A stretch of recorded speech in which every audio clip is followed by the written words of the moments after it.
दोस्तों सलाम, नमस्ते, आदाब। हम एक बार फिर से हाजिर हैं एक नए विषय पर परिचर्चा करने को लेकर। हम यानी सरफराज कुरैशी और सैयद शहरोज कमर। साथियों, आपको पता ही है कि सैयद शहरोज कमर का जो अपना यूट्यूब चैनल है वो जीटी रोड है और मेरा अपना चैनल न्यूज स्टॉपेज है।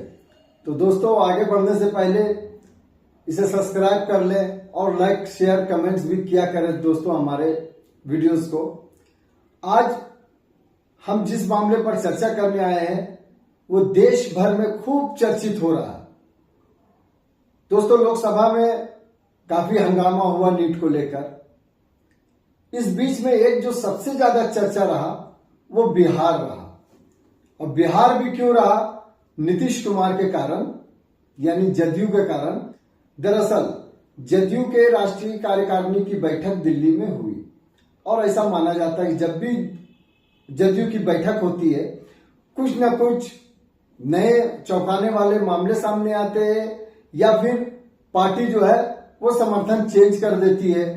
तो इसको लेकर तमाम तरह की निगाहें जमी हुई थी। कार्यकारी अध्यक्ष बने हैं वह है संजय झा। ये संजय झा आखिर है कौन? क्यों इस नाम की चर्चा अचानक से आई है सामने? जदयू ने आखिर क्या किया है कि जिसकी चर्चा पूरे देश में हो रही है और सभी की निगाहें टिकी हुई है?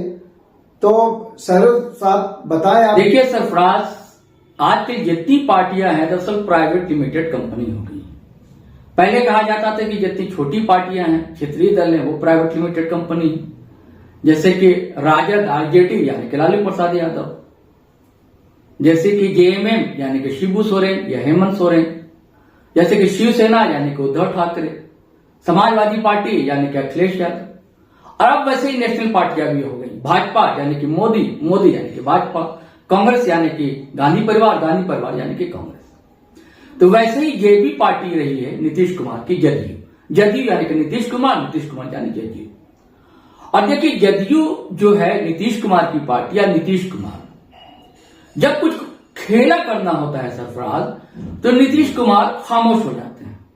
इधर आप देखे होंगे कि लगातार निर्णय के बाद लोकसभा के जो परिणाम सामने आए, सरकार बन गई, तब तक तो बड़ा सक्रिय रहे नीतीश कुमार। उसका नीट का मुद्दा आया और भी कई मुद्दे सामने आए, बिल्कुल खामोशी अख्तियार कर ली। स्पीकर का चुनाव, तब भी नीतीश कुमार ने कुछ नहीं बोला। तो लोगों को लग रहा था कि भाई राष्ट्रीय कार्यकारिणी की बैठक है, इसमें कुछ जरूर बड़ा खेला हो सकता है, कोई बड़ा निर्णय नीतीश कुमार ले सकते हैं। क्योंकि देखिए, जब भी ऐसी बैठकें हुई हैं, बड़े निर्णय सामने आए। एक दौर में आरसीपी सिंह बड़ा करीबी हुआ करते थे नीतीश कुमार के। नीतीश कुमार ने, आप पहले जैसे बताया कि प्राइवेट लिमिटेड कंपनी ये पार्टी जो है, भाई नीतीश कुमार जिसको चाहेंगे अध्यक्ष बना दे, जिसको चाहे हटा दे। तो आरसीपी सिंह को उन्होंने अध्यक्ष बना दिया था और उसके बाद आरसीपी सिंह को हटा भी दिया। ये सब कुछ जानते हैं। क्यों हटाया था? वो भाजपा डोरे डालने लगी थी और मंत्री बन गए थे, जबकि नीतीश कुमार चाहते नहीं थे। और उसके बाद आखिर वो भाजपा में चले भी गए आरसीपी सिंह। ये शंका थी, ये ऐसा लग रहा था नीतीश कुमार। और दूसरी बैठक हुई राजीव रंजन उर्फ लल्लन सिंह, और उसके बाद ये भी हुआ कि ये पाला भी बदलने में एक्सपर्ट रहे हैं। कभी रामविलास पासवान बिहार गई थी, उनको मौसम वैज्ञानिक कहा जाता था, लेकिन इनको तो सीधे सीधे पलटू राम कहा जाता। तो देखिए, अभी ऐसा लग रहा था कि कहीं नीतीश कुमार ऐसा तो निर्णय नहीं ले लेंगे कि फिर इंडिया अलायंस में चले जाएंगे। और यह भी सवाल इसलिए उठ रहा था कि देखिए, आरजेडी के कई बड़े लीडर कह रहे थे बिहार में। देखिए, कुमार वीरेंद्र बड़े लीडर हैं, लालू यादव के करीब है।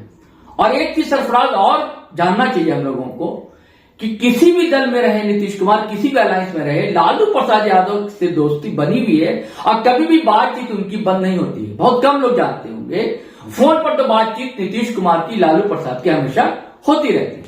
राजनीतिक बयानबाजी अलग होते रहे, यह बात अलग है। और लालू प्रसाद यादव को भी जरूरत है नीतीश कुमार की और नीतीश कुमार को भी। लेकिन लोग को लग रहा था क्या इंडिया अलायंस में जाएंगे, ऐसा नहीं हुआ। बड़ा खेला हो गया। खेला यह हो गया कि संजय झा को इन्होंने अपना कार्यकारी अध्यक्ष बना दिया। अब यानी कि कमान जो है कहीं ऐसा ना हो कि पावर के दो सेंटर हो जाए, एक नीतीश कुमार के पास, एक संजय झा के पास। पास। अच्छा, यही सवाल था जी कि संजय झा के आने से पार्टी को फायदा होगा या नुकसान? नहीं, पहले इस सवाल पे आप दे सरफराज कि संजय झा है कौन? हाँ, अब ये कौन है और इसके आने से जी। क्या फायदा होगा और या क्या नुकसान होगा, क्योंकि ये नाम अचानक से आया है सामने। जी देखिए, संजय झा को कुछ दिन पहले अचानक लाइमलाइट में आए संजय झा, उनको राज्यसभा जदयू ने अपने दल का नेता बना दिया। और इससे पहले इनकी निकटता के चर्चे थे और कहा जाता है कि भाजपा में जो गए अलायंस में, यानी कि भाजपा के अलायंस में जो जदयू दोबारा गई, इसके पीछे भी संजय झा थे। अब संजय झा है को देखिए, संजय झा पॉलिटिशियन रहे नहीं। अच्छा, संजय झा ने एक समय मास्टर डिग्री हासिल की जेएनयू से, जवाहरलाल नेहरू विश्वविद्यालय से, और उसके बाद उन्होंने अपना पब्लिकेशन प्रकाशन शुरू किया था, संभवतः चंद्रिका नाम था, बिहार में। और आपको याद होगा सरफराज की कभी कॉम्पिटिटिव एग्जाम्स की कई तरह की पत्रिकाएं निकला करती थी, प्रतियोगिता दर्पण है ना, ऐसी कई पत्रिकाएं, हाँ, तो ऐसे ही वो जनरल पत्रिकाएं छापा करते थे, किताबें छापा करते थे। और इसी बीच इनकी मुलाकात हो गई, एक बड़े राजनेता थे बिहार में, एमएन झा, वो कई देश में वो राजदूत रहे, और उसके बाद उनको लक्षद्वीप का दामोदर देव लक्षद्वीप का लेफ्टिनेंट गवर्नर बना दिया गया था। तब कैसे कैसे वो उनके निकट पहुंचे इसी किताब के छापने और छपवाने के दौर में, और बड़ा उनके करीब हो गए झा साहब के, क्योंकि दोनों मिथिला के हैं। ये संजय झा भी मिथिला के, वो झा साहब जो थे राजनेता मिथिलांचल, हाँ, वो भी मिथिलांचल के, दोनों वहां के, बड़ी अच्छी निकटता हुई इनकी। जी। और उसी दौर में अटल बिहारी वाजपेयी की अगुवाई वाली सरकार थी। कहां? केंद्र में एनडीए की सरकार, जी, जो कि 2004 तक चली थी। जी। और उन्हीं के मार्फत उनकी निकटता हो गई अरुण जेटली से। अच्छे नेता थे, कद्दावर नेता थे। तो अरुण जेटली से हो गए, तो ये भाजपा के अंदर हो गया। शुरुआती इनका जो दौर है, ये संघ से जुड़े हुए रहे। अच्छा। तो इनको भाजपा में जाने में सुविधा हुई, अच्छा लगा, सहूलत हुई, और इनको फायदा भी मिला। हालांकि एक बार चुनाव भी लड़ चुके हैं विधानसभा का, इनकी जमानत जब्त हो गई थी। लेकिन जब पेंगे बढ़ने लगी जदयू की भाजपा की तरफ, तो बीच में जो मीडिएटर थे, यही संजय झा थे। अरुण जेटली, नीतीश कुमार के बीच में जो बातचीत करने वाले थे, वो संजय झा थे। तो सबसे पहला अलायंस याद कीजिए जो अटल बिहारी वाजपेयी के दौर में जदयू का हुआ था, जी। तो तभी से उसके बाद फिर ये जदयू में पूरी तरह शामिल हो गए, लेकिन ये बैकडोर से काम किया करते थे। ये है संजय झा की कहानी। अब आप कह रहे हैं कि इससे फायदा होगा या नुकसान? फायदा है क्या नुकसान होगा। कई तरह की चर्चाएं चल रही हैं। एक तो चर्चा ये चल रही है सरफराज, वो ये है कि कहीं संजय झा को कार्यकारी अध्यक्ष बनवाने में अमित शाह का तो हाथ नहीं है। इसकी आशंका इसलिए है कि लोगों को लग रहा है कि देखिए, भाजपा अपने बूथ पे सरकार नहीं चला रही है, उसको पूर्ण बहुमत हासिल नहीं है, एनडीए को पूर्ण बहुमत हासिल है। इसमें कहीं ऐसा तो नहीं जो प्रशांत किशोर का मामला आया था कि अमित शाह के कहने पर, एक खुद नीतीश कुमार का बयान था कि अमित शाह के कहने पर उनको रखा गया। इसी नजरिए से तो आप नहीं कह रहे ये बात कि संजय झा को भी इसी नजरिए से बनाया गया है क्या? जी, सिर्फ प्रशांत कुमार नहीं, कई राजनीतिक, प्रशांत किशोर जो, हाँ, प्रशांत किशोर की बात ही नहीं, कई लोग कह रहे हैं ये। और ये चीजें सामने आ रही हैं कि इसलिए सामने आ रही हैं कि उन्हें भाजपा चाहती है कि पूर्ण बहुमत की हमारी सरकार हो। तो ये आशंका शुरुआत से है कि कहीं ये पार्टी को तोड़ तो नहीं देंगे और अपने पक्ष में तो नहीं कर लेंगे। अब आपका सवाल होगा कि अपने पक्ष में कर लेंगे तब भी कौन सा फायदा हो जाएगा, तो उसके बाद ये दूसरे दल को भी तो तोड़ सकते हैं। जब अपने अलायंस को तोड़ लेंगे तो यही आशंका है कि संजय झा जो है ये भाजपा से खुद गए हैं, संघ परिवार के ही सदस्य रहे हैं, और कोई गलत नहीं है ये ऐसा कयास लगाना कि इनका इस्तेमाल भाजपा ने किया हो ताकि अपने पक्ष में इनके सांसद आ जाएं। लेकिन दूसरी तरफ ये है कि नीतीश कुमार भी बहुत ही घाघ लीडर है। देखिए, जब कहा जाता है कि लल्लन सिंह की पेंगे जो है राजद की ओर बढ़ रही है, तो लल्लन सिंह को हटा देते हैं नीतीश कुमार। जब आरसीपी सिंह का लगा था पेंगे बढ़ा रहे हैं भाजपा की तरफ से, आरसीपी सिंह को हटा दिया था नीतीश कुमार ने, तो क्या ठिकाना कि उनको ही हटा दे। लेकिन ये देखने वाली बात होगी कि आगे क्या होगा। लेकिन एक आशंका तो है, एक डर तो है कि कहीं पार्टी टूट तो नहीं जाएगी जदयू, ये देखने की बात होगी सर। अच्छा, एक और मामला जो अभी सबसे चर्चित है कि विशेष राज्य की मांग जी और विशेष पैकेज, आरक्षण, इन मामलों को लेकर भी नीतीश कुमार जो है वो फिर से उन्होंने ये बात कही है, पार्टी ने उनकी बात कही है, तो इसके क्या मायने हैं? क्या तेजस्वी यादव लगातार कह रहे थे कि अब तो आप सरकार में आ गए हैं, किंग मेकर बन गए हैं, तो अब बिहार को विशेष राज्य का दर्जा दिलाइए, विशेष पैकेज दिलाइए।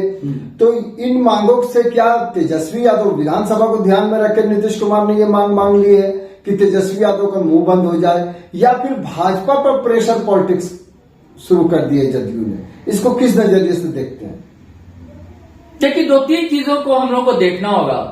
पहला ये है सरफराज कि देखिए, कुछ दिनों पहले भाजपा के दिग्गज लीडर है बिहार के अश्विनी चौबे, तो मंत्री भी रहे थे पिछले टर्म में, इस बार उनको टिकट नहीं मिली भागलपुर से। इस बार उनका बयान आया, वो बयान ये था कि उन्होंने कहा कि बाहर के नेता यानी आयोजित नेता स्वीकार नहीं किए जाएंगे, भाजपा अपने बलबूते चुनाव लड़े, अब मुख्यमंत्री भी भाजपा का हो जी। अब इसके दो मायने लगाए जा रहे हैं उनके बयान के। एक तो ये आयोजित नेता कहा उन्होंने। देखिए, भारतीय जनता पार्टी के अभी जिनके हाथ में कमान है सम्राट चौधरी, वो भी बेसिकली भाजपा के नहीं है, वो आरजेडी से आए हैं, आरजेडी से जदयू में गए, जदयू के बाद फिर भाजपा में आए। बिल्कुल। तो ये उनका निशाना एक तो सम्राट चौधरी होंगे और दूसरा निशाना है नीतीश कुमार। लेकिन तुरंत ही बयान आया था सम्राट चौधरी का कि नहीं, चुनाव जो है नीतीश कुमार की अगुवाई में ही लड़ा जाएगा। उसका जदयू के एक लीडर का भी बयान आता है कि चुनाव जो है नीतीश कुमार की अगुवाई में लड़ा जाएगा। देखिए, भाजपा की बरसों की तमन्ना वहां है कि हमारी सरकार हो। भाजपा की कब सरकार बनेगी? वहां भाजपा के सारे नेता चाहते हैं कि अब उनकी सरकार हो। भाजपा चाहती है कि सिर्फ दो ही दल वहां पर हो, एक आरजेडी हो, एक भाजपा हो, और जदयू का खात्मा हो जाए। ये भाजपा की बरसों की प्लानिंग है, आज की नहीं, बरसों की प्लानिंग ये थी। अब इसकी कारण से आपने जो कहा प्रेशर वाली बात, प्रेशर पॉलिटिक्स, ये जो मुद्दा आया बिहार का विशेष पैकेज का या विशेष राज्य का दर्जा, और ये भी सरफराज ये नई मांग नहीं है। मुझे लगता है कि 1.5 या 2 दशक पुरानी मांग है, 20-25 साल पुरानी मांग है, ये 15 से 20-25 साल पुरानी मांग है बिहार की कि विशेष दर्जा या विशेष दर्जा बनाया जाए, दिया जाए बिहार को, या विशेष पैकेज दिया जाए। अब इस पर लेकिन जो उन्होंने लिखा विशेष राज्य का दर्जा या विशेष पैकेज, ये थोड़ा गड़बड़ लगता है, और यहीं से ये सवाल उठता है कि कहीं प्रेशर तो नहीं। देखिए, जब विशेष राज्य का दर्जा मिलेगा तो साथ ही विशेष पैकेज भी मिलना लाजमी है। खाली विशेष राज्य का दर्जा मिल जाए और विशेष पैकेज ना मिले तो वो कुछ नहीं। ये वैसे ही मेडल है जो कहा जाता है कि गोल्ड मेडल मिल गया, गोल्ड मेडल मिल गया। गोल्ड मेडल दरअसल वो होता नहीं है, वो सोने की परत चढ़ाई होती है, मेडल पहना दिया जाता है। कोई सोना होना किसी को मिलता होता नहीं। ये सिर्फ नाम की बात है कि जैसे आपको मान लीजिए किसी कमेटी का, समिति का यूं ही अध्यक्ष बना दिया सिर्फ नाम का, और उसमें कोई वो जो एनजीओ है या समिति हो, कमेटी हो, उसमें कोई फंड ही ना मिले तो आप क्या कर लेंगे अध्यक्ष बनकर? तो वैसे विशेष राज्य का दर्जा मिल जाए, उनको विशेष फंड ही ना मिले तो बिहार क्या कर सकेगा? कुछ नहीं कर सकेगा। तो ये थोड़ा है प्रेशर वाला मामला है। और तेजस्वी ने सही कहा है कि भाई ये देखा जाए क्या होता है, बरसों की इनकी मांग रही है। अब प्रेशर इसलिए है कि वो जो डर लग रहा है कि कहीं टूट तो नहीं जाएगी पार्टी, कहीं हमारी अगुवाई में, कहीं भाजपा अपनी अगुवाई में तो चुनाव लड़ना नहीं चाहती, हमारी अगुवाई में तो चुनाव लड़े, यानी कि नीतीश कुमार ये चाहते हैं। ये पूरा मामला है सरफराज। लेकिन आप जैसे अभी आपने कहा कि जदयू टूट जाएगी, भाजपा चाहती है कि दो ही पार्टी बिहार में रहे जी, या तो आरजेडी हो या भाजपा हो जी। तो इसको क्यों आप इस बात को कह रहे हैं? क्यों ऐसा आपको लगता है? नहीं, देखिए, मैंने इसलिए कहा ना कि भाजपा की बरसों की तमन्ना है, दो हिंदी बेल्ट है जिसे कॉप बेल्ट कहा जाता है, उत्तर प्रदेश और बिहार। दोनों जगह, एक उत्तर प्रदेश तो हथिया लिया भारतीय जनता पार्टी ने, हालांकि लोकसभा में उसकी सीटें कम आई, लेकिन वो उसकी क्षतिपूर्ति कर लेंगे आने वाले विधानसभा चुनाव में। अब बिहार की हिंदी बेल्ट, तो दो हिंदी बेल्ट मिलता है तो लोकसभा की बड़ी संख्या सदस्य वहां से आ जाते हैं जी। तो इसलिए 40 इधर बिहार के हैं और 80 उधर हो जाते हैं, 120 हो जाते हैं। 120 सांसद जिसके पास हो, जिस दल के पास, तो उसकी सरकार बनना, उसको सहयोग देने को भी लोग तैयार हो जाते हैं। उसका दूसरे स्टेट में भी उनकी पहुंच हो जाती है। और उसके बाद चाहता है बदलना, इसलिए वो चाहती है कि हमारी सरकार हो, क्योंकि नीतीश कुमार के रहते हुए कहा जाता है कि बहुत ऐसे अपने एजेंडे जो है भाजपा लागू नहीं करा पाती है। हालांकि संघ का प्रचार प्रसार होता है, उस पर रोक नहीं लगता है, लेकिन और जो सांप्रदायिक एजेंडे जिस पर आरोप लगते हैं भाजपा पर, वो करने में भाजपा कामयाब नहीं हो पाती है। देखिए, जब सरकार अलग हुई थी आरजेडी से, जी, जो महागठबंधन की सरकार अलग हुई, तो आप याद करेंगे कि तेजस्वी ने भी कहा था कि ये पार्टी टूट जाएगी। जी, और आप जो कह रहे हैं कि अब तो चूंकि भाजपा में है, पहले भाजपा से भी इसीलिए हटे थे कि पार्टी उनकी तोड़ने की, जो इल्जाम है आरसीपी सिंह पर लगाया था, ये पार्टी तोड़ने की कोशिश में थे। तो अब जो है फिर भाजपा में आ गए हैं, भाजपा नेतृत्व भी इनका मान रहा है बिहार में। ऐसे में कहां से आपको दिख रही है अभी कि पार्टी टूट सकती है? ऐसा कहीं कुछ गुंजाइश दिख रही है? क्योंकि अभी तो ये ताकतवर बनकर उभरे हैं लोकसभा में। नहीं, देखिए, संजय झा जो अध्यक्ष बनाए गए हैं, इनको लेकर आशंका है। संजय झा भाजपा से ही आए गए हैं, भाजपा से प्लांटेड किए गए जदयू में। और आरसीपी सिंह दरअसल भाजपा से आए नहीं थे। आरसीपी सिंह एक अधिकारी रहे थे। आरसीपी सिंह को जदयू नहीं आगे बढ़ाया था, नीतीश कुमार नहीं आगे बढ़ाया था। तो इनका वैचारिक धरातल आरसीपी सिंह का भाजपा या संघ नहीं था। लेकिन संजय झा का तो वैचारिक धरातल जो है वो संघ भाजपा है, भाजपा से प्लांटेड है, इसलिए आशंका को बल मिलता है। और उसके बाद जो है जदयू में कई ऐसे नेता हैं जो कि उस बैकग्राउंड से आए हैं, सिर्फ संजय झा नहीं है, कई नेता भी आपने देखा होगा। कुछ दिन पहले एक सांसद हैं भाजपा जदयू के, उनका बयान आया था, खुलेआम बयान आया था कि हमको भाई मुसलमान ने और यादवों ने वोट नहीं दिया था, हम उनका काम नहीं करेंगे। उसके बाद आपने देखा होगा कि जदयू की ओर से कोई खंडन नहीं आया जी, बल्कि जदयू के एक प्रवक्ता हैं, वो भी उसी बैकग्राउंड के हैं, उन्होंने कहा कि कोई गलत बात उन्होंने नहीं की है। तो इसलिए आशंका को बल मिलता है। अब दो पार्टी रहेगी बिहार में तो पोलराइजेशन आसान होगा, भाजपा को उसका लाभ मिलेगा। क्योंकि राजद की तरफ जो है, आपको पता है कि MY समीकरण कहा जाता है राजद का, मुसलमान और यादव। हालांकि आज की दौर में आरजेडी में उन्होंने बाप कह दिया, और कि पिछड़े भी हैं, अल्पसंख्यक भी हैं और अगड़े भी हमारे साथ हैं, सभी लोग हैं। हालांकि कुछ पिछड़े आए हैं, कुशवाहा वोट को सेंधमारी की है आरजेडी ने, और भूमिहार समाज के भी लोग उनके साथ जुड़े हैं, राजपूत समाज के भी लोग जुड़े हैं। लेकिन बड़ी संख्या जो है MY समीकरण वाली है। तो उनको लगता है भाजपा को जब दो पार्टी हो जाएगी तो पोलराइजेशन करने में हमें आसान होगी। और दूसरी बात यह है कि ये इनका स्वास्थ्य भी अब ठीक नहीं रहता है नीतीश कुमार का। अच्छा, इसमें यह भी चर्चा चल रही थी कि उनके बेटा निशांत कुमार, कहीं कमान उनके हाथ में तो नहीं दी जाएगी। हालांकि ये कोई बात सामने नहीं है, लेकिन एक अफवाह थी या खबर थी, ये चल रही थी पटना से रांची तक। अच्छा, एक चीज जो लगातार आप देखेंगे, आरक्षण को लेकर एनडीए गठबंधन जी, खास करके इंडिया गठबंधन जो है वो पूरी तरह से ये रहा, फोकस उनका रहा कि आरक्षण होना चाहिए, जिसकी जितनी आबादी उतनी उसकी हिस्सेदारी जी।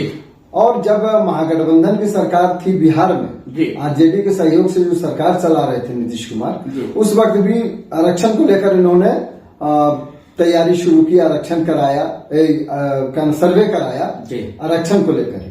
तो सर्वे जो हुआ, आप देखें कि उस वक्त में भाजपा लगातार एग्रेसिव थी, विरोध में बात कहती थी।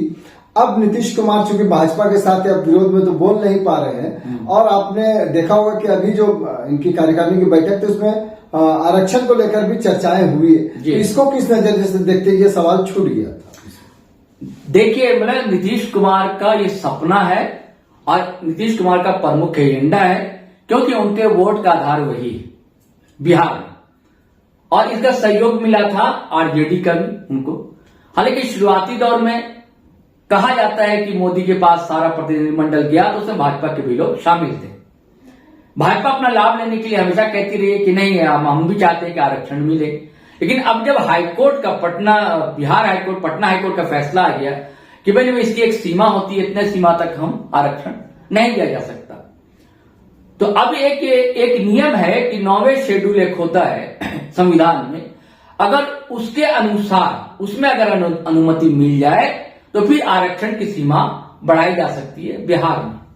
तो हम लोगों ने, सरफराज आपको याद होगा, हम लोग दोनों जब पिछले वीडियो में पिछले किसी वीडियो में हम लोग ने चर्चा भी की थी सरफराज, जब ये हाईकोर्ट का फैसला आया था बिहार में, तो हम लोग ने चर्चा की थी कि अगर 9वें शेड्यूल में और नीतीश कुमार चाहेंगे तो नीतीश कुमार ने यह भी पत्ता फेर दिया। ये भी एक प्रेशर पॉलिटिक्स हो सकती है, कवच हो सकता है, या हो सकता है कि फायदा अगर भाजपा भी लेना चाहे। लेकिन दो तीन ही इसके नुकसान है। अगर मान लीजिए कि भारतीय जनता पार्टी की सरकार, मोदी की सरकार या एनडीए की सरकार 9वें शेड्यूल में अगर शामिल कर लेती है बिहार के इस मामले को, आरक्षण की सीमा बढ़ाने के मामले को, तो फिर कई स्टेट हैं वहां भी ये मामले सामने आ जाएंगे। झारखंड में भी देखिए सिर्फ तेजस्वी नहीं, आपको बता दूं कि राहुल गांधी ने भी इसका समर्थन किया है। जी इंडिया गठबंधन, हाँ, इंडिया अलायंस ने भी समर्थन किया है। जो इन्होंने ये मांग रखी है कि 9वें शेड्यूल में हमारा, क्योंकि आपको पता है कि राहुल गांधी हर जगह ये मांग कर रहे थे कि जातिगत आरक्षण कराएंगे, सर्वे कराएंगे, जिसकी जितनी आबादी उसको उतनी हिस्सेदारी दी जाएगी, उनको उतना रिजर्वेशन मिलेगा, ये उनकी भी मांग रही है। ये झारखंड में भी सर्वे झारखंड में भी सर्वे हो रहा है, तैयारी चल रही है। जी, तैयारी चल रही है। तो ये जो मामला है कि ये इसमें मोदी सरकार फंस सकती है सरफराज। अच्छा, समझ गए कि अगर 9वें शेड्यूल में ला दे, एक तो बिहार का चुनाव है, विधानसभा चुनाव देखना है, उधर सरकार बचाना है, क्योंकि मान लीजिए नहीं तोड़ पाएंगे, कितने लोग को तोड़ पाएंगे हम, और अगर नहीं लोगों को तोड़ सके तो क्या अकेले जाना होगा वहां बिहार में। अगर भाजपा ने ठान लिया है कि हम अकेले बलबूते सरकार चला सकते हैं वहां, या यहाँ हम अपने संख्या जुटा लेंगे लोकसभा में, तब की बात है कि वो 9वें शेड्यूल में शामिल ना करें। और अगर शामिल भी कर देते 9वें शेड्यूल में, ये सोचे कि हमारा भी फायदा होगा, फिर जो दूसरे स्टेट वाले हैं वो प्रेशर उन पर डाल सकते हैं। जी, एक मामला और अभी दिखने को जो सामने आ रहा है कि पिछले विधानसभा, बिहार विधानसभा चुनाव में जी जदयू को सबसे ज्यादा नुकसान पहुंचाने वाली पार्टी लोजपा थी जी, और लोजपा के जो चिराग पासवान हैं वो खुद को मोदी का हनुमान बताते हैं जी। आप देखें कि बाद में भी जदयू ने भी कहा था कि उनको साजिश के तहत हरवाया गया है, लेकिन इस बार चिराग पासवान ने भी कह दिया है कि नीतीश कुमार के नेतृत्व में चुनाव लड़ी जाएगी। तो इसको किस नजरिए से देखते हैं कि क्या इसका लाभ, जिस तरह से कहा जा रहा है कि कहीं भाजपा अकेले नहीं आ जाए आगे, एक तरफ चिराग पासवान भी बोल रहे हैं कि उनके नेतृत्व में चुनाव लड़ा जाएगा। देखिए, चिराग पासवान की मजबूरी है, क्योंकि पिछड़ों का वोट उन्हें भी चाहिए।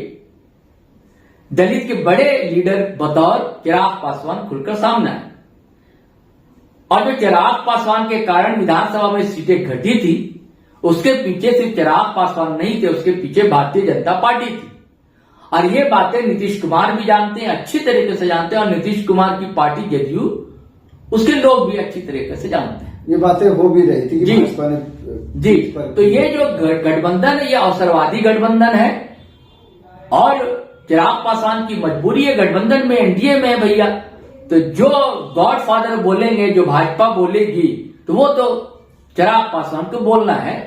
उनकी एक तरह की राजनीतिक व्यवस्था है, इसलिए उन्होंने ऐसा बयान दिया है। अच्छा, एक आखिरी सवाल जी, कि नीतीश कुमार जब भी पलटी मारते हैं तो कुछ लोगों को बुरा लगता है जी, लेकिन इस बार लोगों को लग रहा था, खास करके महागठबंधन के जो उनके साथी हैं, पार्टी थे जी, उनको लग रहा था काश एक बार फिर पलट जाते जी। नीतीश कुमार पलटे नहीं, जी। इस बार पलटना उनको अच्छा लगता, बाकी बार पलटना उनको बुरा लगा भी हो। तो क्या ये दिख रहा है कि विधानसभा चुनाव में भाजपा अगर अकेले अपने बलबूते जाएगी, और विधानसभा चुनाव फिर से नीतीश कुमार पाला बदलते हुए, पलटते हुए, जो उसको उनका लकब जो मिल गया है उनको पलटू राम की, क्या फिर वो पलटी मारकर इंडिया अलायंस के साथ आते दिख रहे हैं? क्या ऐसा कुछ सीन दिख रहा है?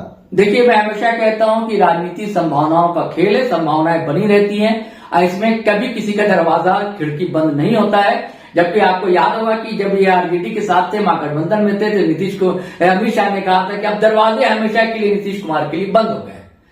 अब फिर दरवाजे देखिए खुल गए बिल्कुल आराम से। नीतीश कुमार ने कहा था कि मैं मिट्टी में नहीं जाऊंगा, भाजपा में नहीं जाऊंगा, भाजपा में चले गए। तो ये सब कहने की बातें होती हैं, सारी संभावनाएं खुली हुई है। और आपको मैंने पहले बताया था कि लालू प्रसाद यादव से यदा कदा फोन पर बात होती रहती है, संपर्क कभी टूटता नहीं। एक चीज और आपने ध्यान दिया होगा सरफराज, कि पूरे लोकसभा चुनाव में तेजस्वी यादव ने कहीं भी आलोचना नहीं की नीतीश कुमार की। हमेशा आदरणीय चाचा ने ऐसे किया, आलोचना कहीं भी नहीं की। वो हमारे चाचा हैं, हमारे बड़े हैं, उनका जो बिजनेसमैन है, हाँ, कहीं भी आलोचना नहीं की। तो महागठबंधन में दरवाजे खुले हुए हैं, आरजेडी के दरवाजे खुले हुए हैं, और संभावनाएं हैं, क्या ठिकाना कल क्या हो जाए, कल किसने देखा है। आप अगर फेसबुक पर देख रहे हैं तो फॉलो कर लें हमारा पेज, और अगर आप यूट्यूब चैनल देख रहे हैं हमारा, सब्सक्राइब कर लें और बेल आइकन दबाना हरगिज़ ना भूलें। धन्यवाद, शुक्रिया।